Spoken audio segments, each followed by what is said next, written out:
So the 26th of May is Visakha Puja, a day in which Buddhists around the world recall and remember, celebrate the birth, the enlightenment, the Parinibbana of the Lord Buddha.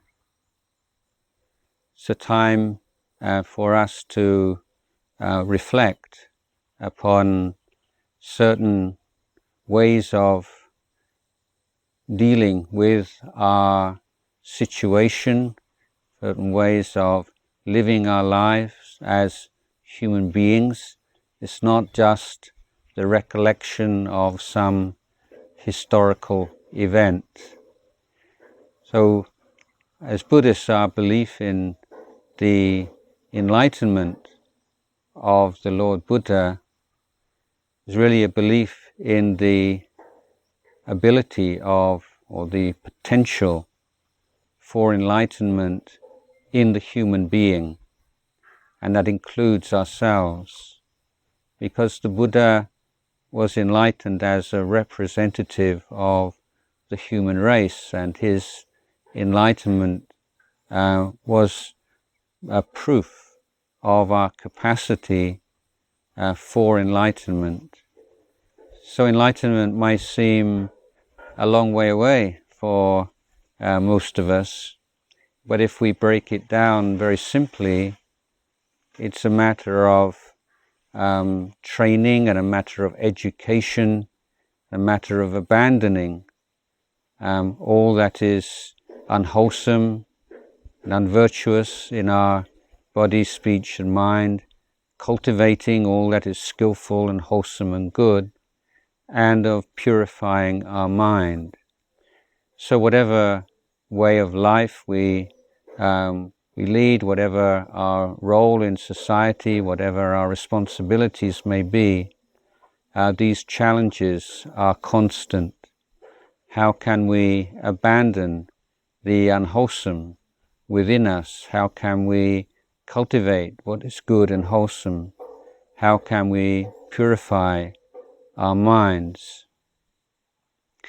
The confidence that this is something that we can do and should do is vital. And the Buddha taught us that being born as a human being is in itself a great achievement. We must have created much good karma in previous lives to be here in the first place, but that it is our responsibility to make the very best use of this opportunity. Now, in the society today and in the world at large, we are going through a very difficult time, whether it's the actual physical suffering of COVID, or the grief that comes from losing a loved one to COVID, or the general fear and anxiety that we might become infected, or perhaps even more worryingly that members of our family might become infected by this virus. And then of course there is the very burdensome effects on our finances and on our livelihood and on the society at large. But here the Buddha reminds us that there is a distinction to be made between things that are very difficult to bear and to be with, and the suffering that we may experience as a result of that. And these two things are not one and the same. They can be separated. That is to say, we can go through very difficult times and yet not necessarily have to suffer from them mentally. And that's because mental suffering is always to one degree or another conditioned by cravings and desires. In the case of COVID, I think it's very clear, isn't it, that one of the fundamental desires or thoughts that people have is that it shouldn't be like this, or I don't want it to be like this, or why is it like this? And so we expend a lot of unnecessary energy, and we, I think, run around in mental circles fighting against things that we cannot overcome. The situation is like this. In fact, of course, during this unusual or unique period, we are in fact facing very familiar challenges that, with or without COVID, we are subject to old age, sickness and death. Our lives are much more vulnerable than we would perhaps like to think. There are so many ways in which we can fall ill, or so many reasons for which we may have to be associated with things that we don't like, that we are separated from things that we do like, and that we are thwarted, we are unable to fulfill many of our most basic desires and needs.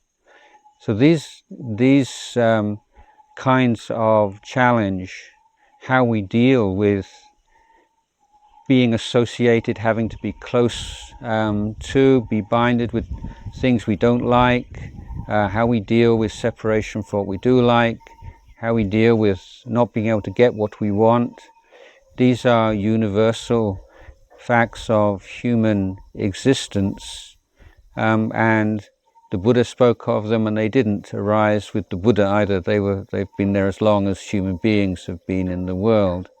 So this period, the COVID period, is just one more expression of very familiar challenges that we all have to face at one time or another. The question is, how can we make the best of things that we can't do much about? Well, the ability to take care of our minds and not allow our mind to wander off and just to go round and round and round in circles with anxious thoughts is extremely important. And to be able to do that, you need the muscle of mindfulness and awareness. And this is why meditation practice is so important, because in meditation we are strengthening this mindfulness muscle. When we focus on a particular object, then the mind wanders off and we bring it back again and again and again, and not allowing our mind to become discouraged or bored. Then that ability to recognize when the mind wanders off and to bring it back in a peaceful but firm way, just as we would teach a child not to misbehave, with love and with firmness, then we find it easier and easier to do that. And we become aware when the mind is starting to get caught in toxic or depressive patterns of thinking. We can just let them go and re-establish awareness. When we are in the midst of a situation in which there's very much uncertainty, then the suffering comes because we want things to be certain. So when we can just embrace that uncertainty, yeah, right now we don't know, and be at peace with not knowing, and to bring our mind again and again back to the present moment, because this is our reality. The present moment is our true reality, and then we can ask ourselves, what can we do right now?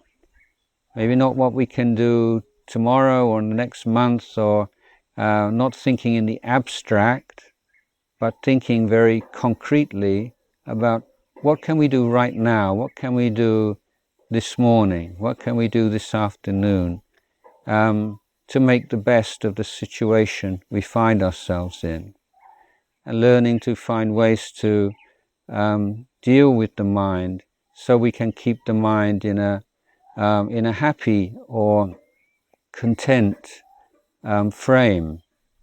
So that's not doesn't mean repressing negative thoughts, but recognizing them and just very gently letting them go. But the practice of gratitude is a very helpful one here. When we're in a difficult situation, the mind tends to wander to all the things we don't have and all the things that are making our life difficult, but simply bringing to mind all that we have to be thankful for in our lives, all that we have been given, whether from our parents or our teachers or from our culture. There are so many things in our lives that when we stop and we think about them, then gratitude arises, and that gratitude is a great healer of the human heart. If during COVID you're in lockdown and you can't get out and about, and you're leading a rather sedentary life, then physical exercise is very important. So these are basics. These are things we can do. We can look after our body, make sure we get plenty of exercise. We can look after our mind by developing the skills, meditation skills, particularly of mindfulness, and we can turn the mind to things that make it flourish and feel uplifted and happy, particularly through practice of gratitude. We can chant and recite mantras. We can do things together with our family. Acts of kindness for others are something that brings joy to our own hearts, and of course is helpful to others. And at this time of COVID, there's nearly always someone who's worse off than we are, that we can do something, even if it's just a very small thing, to help others. And constantly looking to learn from this experience. Your life changes because of COVID. Are there things that have changed for the better? For many people's lives, they can realize how much of their life they used to waste. In lockdown, many people who used to go to pubs and bars and stay out late at night, no longer able to do that, and that's the suffering for them. But after a while, maybe they see, yeah, actually there's better ways of spending time than that, and people finding new hobbies, new pastimes. And so within what is generally a rather dark and difficult period, there are things that can be learned, and we can discover things that perhaps otherwise we might not have discovered. Most importantly, of course, as the Buddha teaches us, that life is very fragile, life is valuable, and this is something that we need to ask ourselves, that given the fact that we have no guarantees how long we're going to live in this world, how can we live in such a way that we feel we've done the best that we could every day? Some successes, some failures, but overall we've really tried to create happiness and benefit for ourselves, and happiness and benefit for those around us. And this is a key Buddhist principle, that the happy and productive life is one in which we are educating ourselves, training ourselves, cultivating ourselves, and also sharing our efforts and our knowledge and our understanding and our goodness and kindness, and trying to create benefit and happiness in those around us. So I would like to offer the blessings of the Buddha and the Dhamma and the Sangha and all benevolent forces in the world, that we can all survive this difficult period, and that we can learn important things which will, in the long run, increase the quality of our lives, our inner lives, our lives in our family lives, and our lives in society. So I'd like to end with a blessing. Yatha varivaha pura paripurenti sagarang evamivaito tinang petanang upakapati ichitang batitang tumhang kippamiva samijjato sapphe purentu sankapa janto panaraso yatha manijo tiraso yatha saphitiyo vivajanto sabharoko vinasato Matem vatvantarayo sukhi thika yukho bhava Aphivatana silisa nityang vatha pajahino Chattaro dhamma vathanti ayuvano sukhang phalang